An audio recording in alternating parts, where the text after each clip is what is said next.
Hey guys, Skip here, and got something to show you here real quick on the Heng tanks. Now you know I put the metal upgraded track and the metal rollers front and back, the sprocket and the idler roller up here, but I did the metal tracks as well. Now with the plastic version on this tank, it already had a pretty loose suspension, you know, real easy going. But now with the metal tracks, I mean, and it sat up all the way, okay, it wasn't a problem. But now with the metal tracks and stuff on here, when I let go of it, it sits down, and if you push back on the bottom, it kind of stays there, and I'm pretty sure it really shouldn't be that way. So I'm going to show you how to fix that if anybody else out there has run into the same problem. I did some research, there is some tensioning adjustment on the suspension arms for the springs in there. Some of them have torsion bars, some of them have springs. This one has springs. So I'm going to show you how to do that real quick, okay? Hold tight. Alright guys, we're back here, and basically bottom line is I'm thinking that the back suspension should be a little bit stiffer, especially being associated here with the sprocket. It just seems a little loose. The other ones are all about the same settings, same tensions on pretty much all of these here that I can feel. And this back one I think should be actually a little bit tougher, especially with the metal upgrade. From what I'm understanding, these things have dual adjustments on them with holes that are preset in there. So let's get this one open, and I'm going to assume with the spring arm here I might have to remove both wheels here. So let's just pop off this one here real quick, because they only take a second. Just regular pan head sheet metal screws, guys. The other thing that I was a little disappointed to see was the expensive Pro version with the metal wheels still uses these little pan head flathead screws going through dual sets of ball bearings. Can you believe that shit? Anyway, pardon my French. Kind of ticked me off, you know, at the price point and stuff and what they charge for that. So let's get this one off too. Sitting here jaw jacking. But pretty simple job here, guys. You know, obviously if you've got a lower skirt and tougher to get at, you might have to pop the top. I'm getting kind of lucky here with the Challenger, and I don't really have to won't have to do that.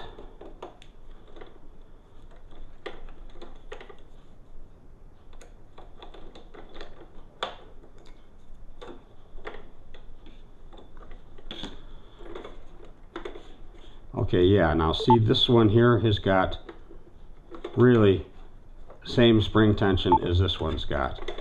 A piece of grass in there from outside. Now something you want to be careful about here, let me grab my other tool here, is when you remove this, don't just twist it up and pop it up and slide it off, because there's a spring in there and it's under tension, and it could pop out, and then you'd be crawling all over the place looking for the thing, and then it becomes an oh Jesus spring. But so hold a little tension down on it when you're doing this. I'm trying to get the camera in view so you guys can see here. Okay, back the screw out, back this one out a little bit, and it is a machined hex, by the way. Back this out about halfway or so, and then just kind of gently lift up a little bit, and you'll feel the spring under, and then just guide it off like that. It'll release tension. You haven't lost the spring. Remove the rest of the arm. Okay, and then you've got your arm here. You see there is a nub here. Okay, and this locks in with the back of this right here, this arm here. Okay, and it locks in there, so it gives it a range of motion, a limited range of motion when it comes back. But here's the spring. Okay, and you see it's at right now it's at about a 4 o'clock position in there. See if I can get a little closer for you on this here, and you'll see that it's got about a 4 o'clock position. Okay, and what we're going to want to do is lift this spring out of here, and you'll see down inside there's holes. Okay, now where it was right there, and what we're going to want to do is tightening up this okay, it was here. Okay, it was about, anyway, get both hands here. Okay, it was at that position there, about 4 o'clock position, and what we want to do is put it up on a higher position here so it has more tension. Okay, so we put it up from the 4 o'clock to the 2 o'clock position because there's another pre-drilled hole that's in there already for you. Okay, so I went from the 4 o'clock to the 2 o'clock. It's going to be a stiffer deal here. We put our arm on, make sure the little hole, or that spring, goes right in the middle. Okay, just slide it right over the middle. Get a hold of that spring.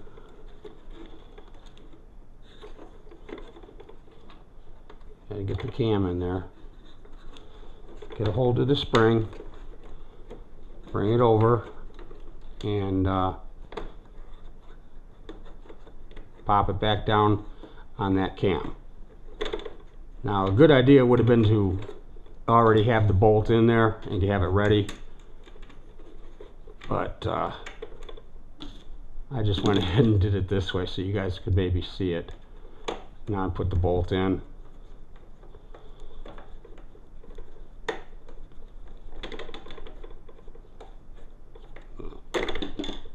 Try to get a little more square, I guess.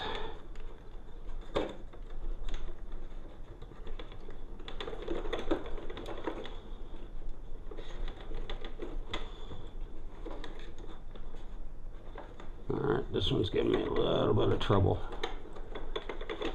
Let's get it back out here again. I'll get my bolt started at least.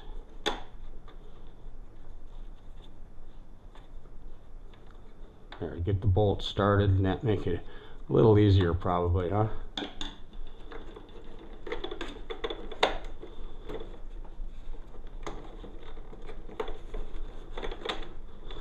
Let me just get it to set down in there.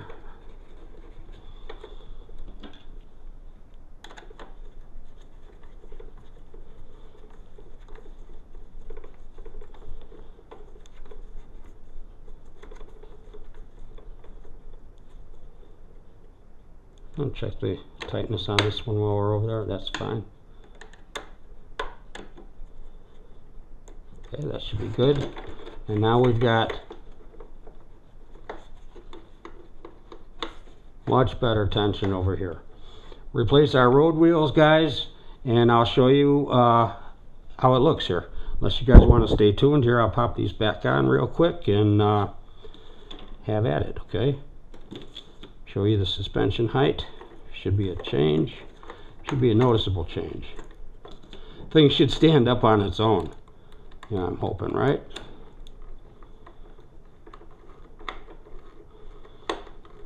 Something with these screws, guys, if they don't go back in like they feel like there's a little resistance, then you're off just a little bit. Turn it about 180 and it'll set back in again, and you'll get the exact screw setting that you were at before.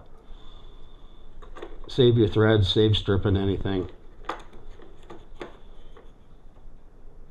because these things are panhead screws being just twisted into cast pot metal, guys. Chinesium, I think they call this metal. Chinesium.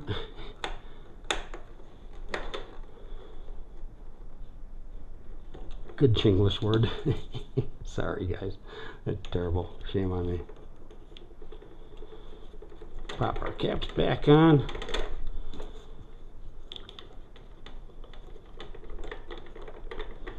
Just a clue, guys, I already did the other side. So,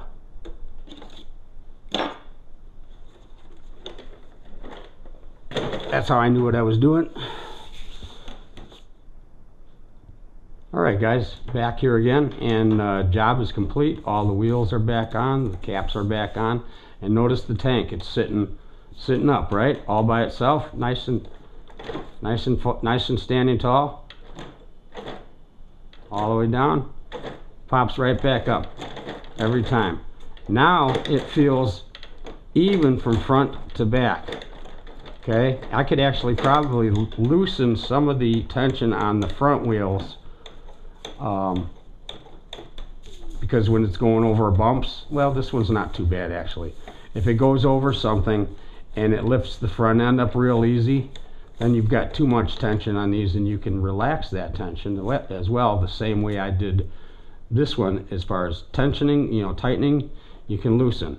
So and if it's already on the loosest setting, which I think it was, you could always drill another little hole and make it even looser yet. But this actually feels